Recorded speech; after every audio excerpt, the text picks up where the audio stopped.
क्या आपको पता है कि पिछले कुछ सालों में इंडिया की सबसे बड़ी आईटी कंपनीज में ऑलमोस्ट 0% ग्रोथ हुई है पर हमारी सैलरीज। लेकिन वही इन्हीं बड़ी आईटी कंपनीज जैसे इन्फोसिस, टीसीएस और विप्रो के सीईओ की सैलरी कुछ ही सालों में कई गुना हो गई है। इन्फोसिस के सीईओ का पैकेज आज 80 करोड़ के ऊपर है, जो कि 2008 और 2010 के लिए सिर्फ 1 करोड़ था। वहीं टीसीएस की सीईओ की सैलरी थी आज लगभग 25 करोड़, जो उसी दौर के करीब 3 करोड़ हुआ करती थी। 2007 से 2010 में यही आईटी कंपनीज फ्रेशर्स को 3 से 4 लाख पर एनम देती थी। आज पूरे 18 साल बाद भी ज्यादा फ्रेशर्स 3 से 4 लाख पर एनम और मैक्सिमम 5 से 6 लाख पर एनम पर अटके हुए हैं। इशू सिर्फ स्टैग्नेंट सैलरी का नहीं है।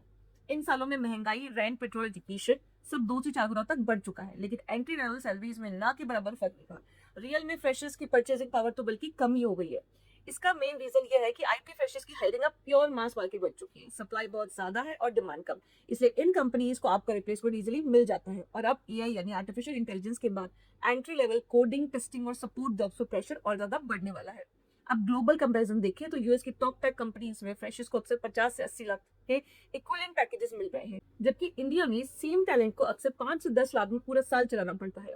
इसमें अगर इंडिया की कॉस्ट ऑफ लिविंग को भी एडजस्ट कर लिए तो भी ये सैलरी अब कम से कम 3 गुना का मिलेगा। लेकिन पिछले कुछ सालों में इंडिया की आईटी इंडस्ट्रीज को जो हिस्टोरिक ग्रोथ मिली, उसका असली फायदा किसको मिला?